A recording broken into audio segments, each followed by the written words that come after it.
as a person who's entering the field of work and a person who's learning right now, I want to ask you what sustainability means for you and also for WIPRO. What would sustainability mean? So, that's a very interesting question, especially from a person who's entering work. It's a great question, and I think sustainability has. People say sustainability has three dimensions, and glibly they say planet, people, and profits, right? But I'll not go there first. Let me first go to this issue of the word sustainability.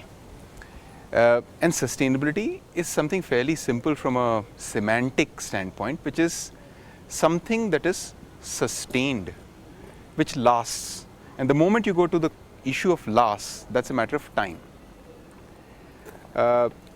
So the moment we think of sustainability in the context of business, in the context of WIPRO for that matter, what we are really talking about is a lens of time on that organization, on the business, on anything that we do. And then when you apply that lens of time, then things strike you. That when you're running a business, let's say we're talking about WIPRO, and we're talking about making profits and growing, is it going to last over a period of time? It's not just a matter of reporting healthy growth numbers this quarter or next quarter. It's about having healthy growth and profitable growth for the next 10, 15, 20, 30 years. So that's the notion of sustainability. And the moment you look at it from that time standpoint, two other simple things strike you. And those things are, one, while sustainability of profits and growth is important from a pure business standpoint, any such business is operating in the context of a certain society. So unless the society itself is engaged in the issues of business and the business is engaged in the issues of society, society may change so much that the sustainability of the business may not be there. Right? I'll give you an example. It's an interesting example. If you were, let's say you're a farmer in the deep south of America in 1855. How would you run your farm? Cards, I'll have picking, and there'll be cows and you'll have slaves, right? 1855. You'll have slaves, correct? Now the point is, let's say you came up with this notion, you were involved with the slaves, the lives of the slaves, and you came up with this notion that this is inhuman. You can't have slaves. I'll free them up, and I'll of course want to keep them in my farm as paid labor, fairly paid labor, right? What would your neighbors say? Probably that I'm losing profit or I'm not using my resources well as I could. And they'll say you're mad, right? How can you destroy your business by freeing up slaves, right? That's the only way to run business. That's the way they will think of it, right? But what would happen in 1865? I would be thought as mad. No, 1865, the 13th Amendment is passed, slavery is abolished, and your neighbors who ran their farms with slaves would not know how to run their farms. Whereas you, who were foresightful, who were really engaged with issues of society, it was not business at that point in time. The reason you were bothered about the slaves is that you felt for them, you were engaged with society, you freed them up. But in 1865, you were prepared. And you were prepared because you have really freed up the slaves, and you created an economic structure where you can fairly pay them fairly, not fairly pay them fairly, and still run a good business. And most importantly, imagine how the so-called earlier slaves would treat you and how they would treat the other farmers. They would love you because you've been a fair employer. So the second point on sustainability is this, that if you look at a long period of time, social issues have a deep impact on business, very, very deep impact on business. And therefore that's an issue that is as much a part of business sustainability, and therefore all business people must be involved with it. Lastly, And this is the third angle of sustainability. And again, it's a very simple angle, that if there are environmental problems, if the planet is at peril, right? I'll give you an example much closer at home that at least in India strikes us all the time. If there's water scarcity, right? If there's water scarcity, what would you do? You can't run a business, you can't live, you can't do anything really, right? Now, therefore, if you're running a business, can you be saying that I'm not bothered about the issue of water scarcity? From a business standpoint, you may not be bothered about business water scarcity, but you have to be because you have to live.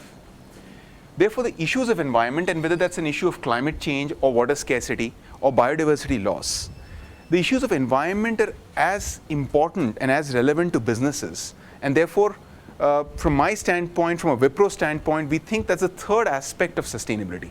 So that's why people glibly say it, that the three dimensions of sustainability are profit, which is the issue of long-term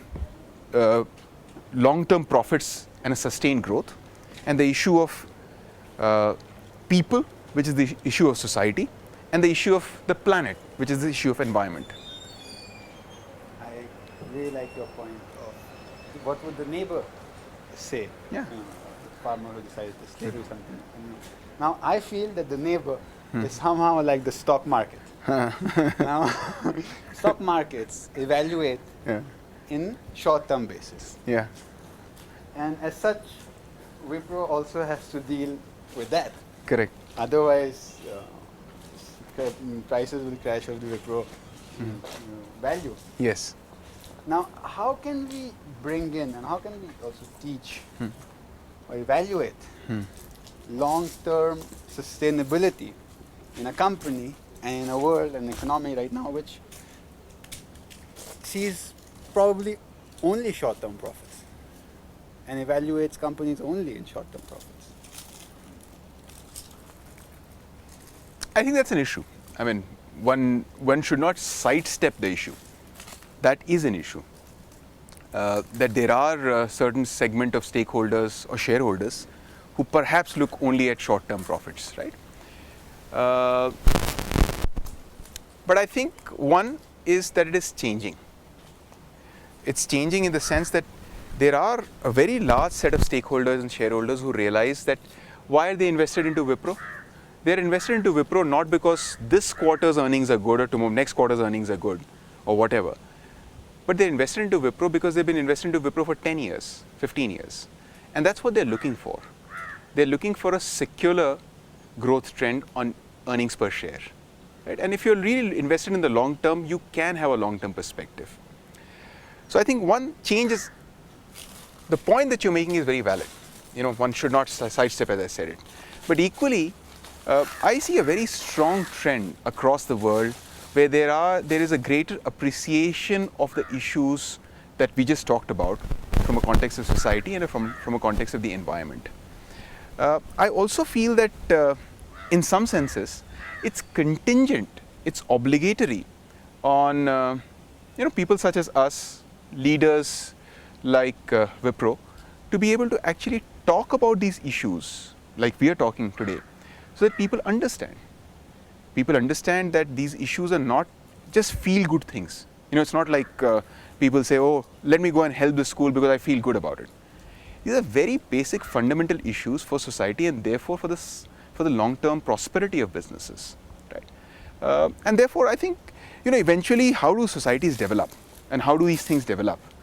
For example, how did the notion of good governance, how did the notion of stakeholders' importance develop?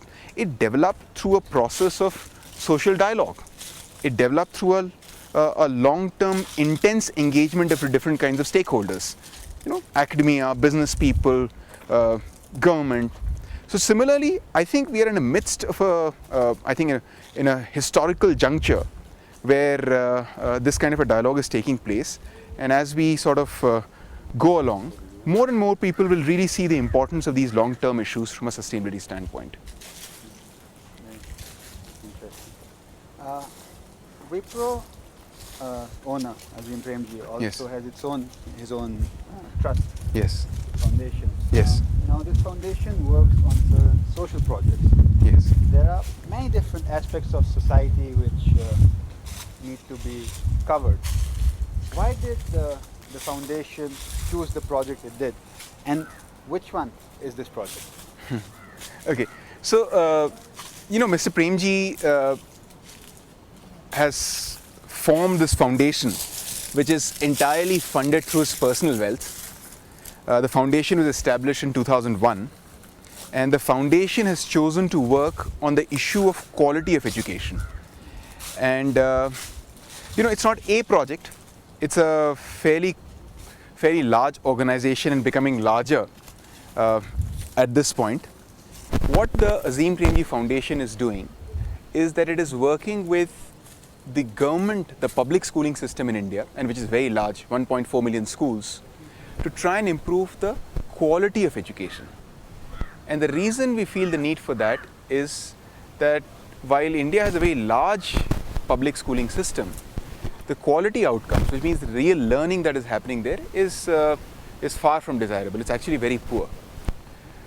So the foundation is focused on improving that quality of education, and it works in collaboration with the government. What do we do? Various kinds of things.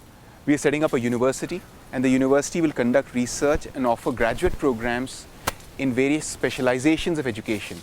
For instance, in curriculum development, education management, pedagogy of language. So that's the university. We have large field programs where we work with government schools in teacher training, workbook preparation, curriculum reform, examination changes. So any aspect of school education that you can think of, on every aspect we are working in collaboration with the government. And the institutional structure that we have created, the organizational structure that we have created, is the university, which is like the central hub for educational professionals going out across the field in the country. And then 50 institutes in 50 districts across the country, which is sort of supporting the education of the existing functioning education system. Right? So that's what we are up to. Now to your question as to why did we choose this? You see, if you look at this country, if you look at India, you can take your eyes anywhere and there are causes that you will see that you will want to contribute to, right? There is the issue of livelihood, there is the issue of public health, governance, infrastructure, helping the elderly, the issue of physically challenged people. Anything that you see is a worthy cause, right? There's no lack of worthy causes in this country. The thing is, the reality is we can't do everything. We've got to choose something. And when we were making the choice, we started thinking that if we look at all these worthy causes, what kind of a cause, what kind of an area perhaps has the greatest multiplier effect? And we realized, we have now sort of got convinced over the past 10 years, that education has the greatest multiplier effect. And it's the same old story. If you give somebody a fish, feed him for a day, or feed her for a day. But if you teach somebody to fish, then you've taken care of his or her life, right? So therefore, in our minds, if we can do a good job of education in this country, that will enable development from every perspective, whether it be health, whether it be livelihood, whether it be governance. And that's why we chose education. Now you're working with the government. Yes. And we've seen across the development that when civil society, private sector and government collaborate with each other in a coherent way, the best and the most effective and long-lasting impacts are done and developed. Now, sometimes what happens is that civil society, private sector try and do what the government should do. And in that, work becomes redundant, but it also does not achieve what it should achieve, in the sense that it's much more intelligent to really find out what the gaps in the education of India are and address them rather than just make another school. How do you think we can have better coherence about these three major sectors in society. Yeah, again, I think that's a very insightful comment, that if there's a coherence, then there'll be sustained good effect. And if there's no coherence, then there is sort of just replication. So I think that's a very insightful comment. And I think it's not so hard. I think at the core of this, there are two issues, and they are interrelated issues. The first issue is, and it applies to all the stakeholders, civil society, government, corporates, foundation, whatever, whichever way you look at it. And the first issue is that of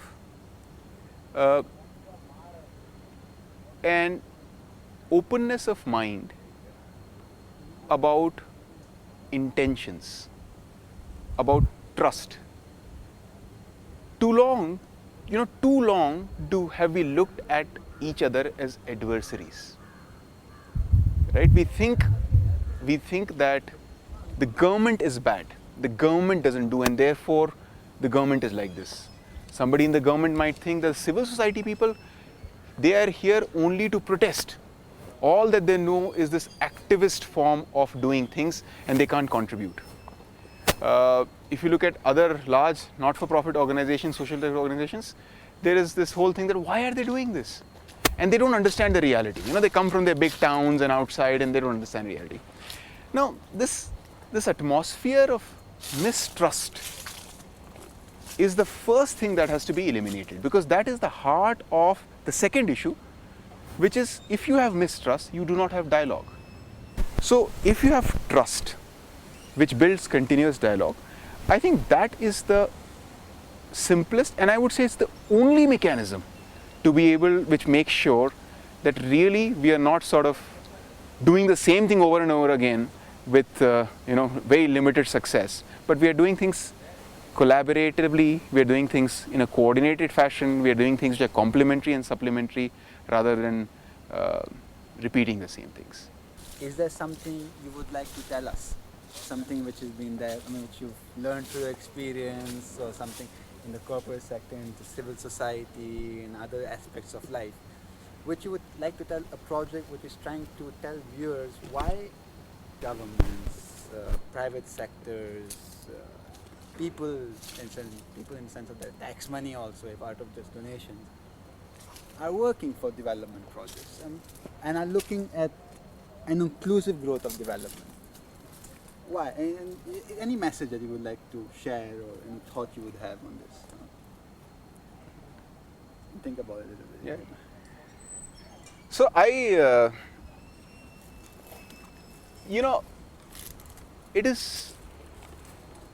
it has become the received wisdom. It has become the only legitimate way of thinking of man as that of the economic man. I, the economic man, hunting for my current needs. I, the economic man, working for a company, looking for ever higher profits, right? I, the economic man, everywhere. I think this is not the only real way of looking at people. I think this kind of perspective underrates the goodness of man, right? And I think that's a tremendous folly, tremendous folly. I think we have had this kind of a thought process and underpinning of all discourse, perhaps for the past 150 years, right? We should not undermine the importance of it. We should not think that the economic man is not important, is not real. It is real. But what I'm saying is, the good man is equally real. Goodness is equally real, and we should not underrate that. And I think that goodness in itself, the expression of that goodness in itself, is sufficient for all these different stakeholders that you talked about to be able to work together, to work collaboratively, and to work towards something which is better for society, not just for today, for tomorrow and for eternity. Right. Thank you. Thank you.